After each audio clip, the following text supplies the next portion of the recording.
welcome Nepal Namaste. and India. Now ladies, how are you feeling today? All good. Have you received any tips from your fellow contestants? Yes, we have. Our roommates have been telling it was a really good experience and it's really fun. So I'm really looking forward to see how it goes. Anyone else? Tips from roommates or tips from team members? So let's begin by meeting our first contestant. She is Nepal. I was born in a small town, tucked between the gorgeous mountains of the Himalayas and the lush jungles of the Tarai. Despite being an average kid throughout my early life, I grew up to become the most hardworking student. I went on to study at the most prestigious engineering college in Nepal and graduated to become an architect as a college topper.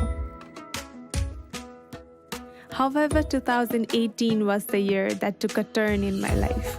I decided to take a challenge contrary to what was expected of me, a decision to participate in a beauty pageant.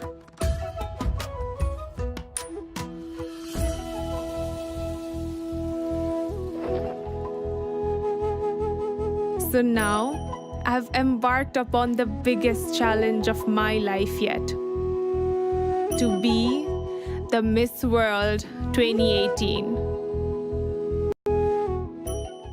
Contestant of Group 12 comes from India. Vanakkam. My name is Anukriti Vas and I come from a land that is the home to a great diversity of cultures, languages, religions and beliefs, India. I was born and raised in a small and beautiful village called Trichy, located in the southern part of the country where we speak Tamil, one of the only surviving classical languages in the world. It was a wholesome childhood with a happy family until one day my father suddenly abandoned us. I was only 7 by then.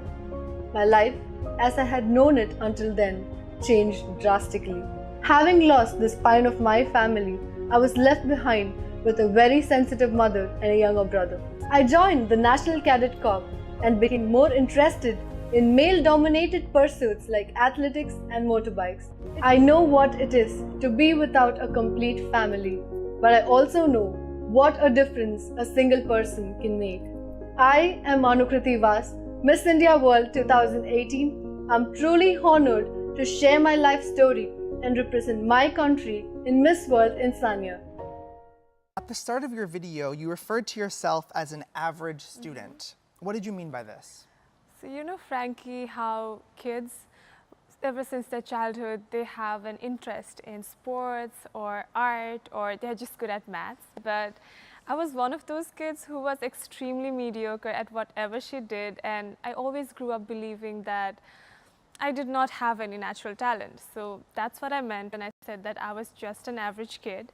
But as I grew up, I realized that hard work could always beat talent. And you know, right now I'm still the same average kid, but I believe that with hard work and dedication, I can be whoever I want to be.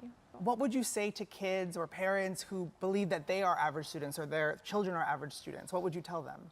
You know, I'd like to believe that natural talent is just a myth because I was an average kid, like I said. So I'd like to tell them, please let your children know that if they put their heart and their passion into anything, they can achieve anything that they want to achieve in life. Great. Thank you so much, Nepal. No worries. India, how has growing up without a father made you who you are today? Everything that I'm today is only through what I've learned from my life experiences, my mistakes, and the circumstances life has put me through. And my father abandoning us when I was only 7 years old has turned me into a strong, confident and independent woman that I'm today, and has shown me how courageous a woman could be through my real life superwoman, my mother, as she not just filled my father's shoes perfectly, but also has been the best example of a self-empowered woman. And learning from her as I grew up, I took up the responsibility to become the man of the house, to be able to be a better role model to my younger brother, and also an emotional support to my mother. And if it's my mother's unconditional love that kept me going, it is my father's absence that drove me to find the purpose of my life, that is to stand with those who are abandoned by the society just like me. So I truly believe that everything in the world happens for a reason, and it's not the circumstances that define you, but it's how you face it that makes who you are. So, yeah. Thank you, India. And will your mom be coming to the Miss World final? No, she won't be, but her blessings are always with me. Thank you, India. Thank you so much. And Nepal, what is the biggest problem faced by your country and how would you solve it? Unemployment has been one of the biggest challenges that we've been facing as a country, as a lot of youth are migrating to foreign countries for job opportunities.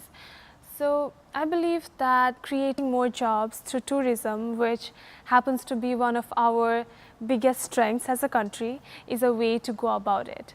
I would like to promote to the world that Nepal is a country of diverse culture, ethnicity, and religions, traditions, and we are just people who love celebrations, we love festivals, and I'd like to welcome the world to Nepal with big bright smiles.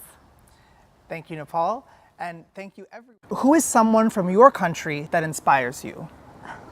In addition to the two strong pillars of my life, my mother and my grandmother, I have been truly inspired by our former president, who is also known as the Missile Man of India, Dr. APJ Abdul Kalam, who I deeply revere to as a father figure, and his story from being a small town boy who is a newspaper vendor to having an invention on his own name has always given me hopes in life. And his quote that states, "A dream is not something that you see when you're sleeping, but it's something that does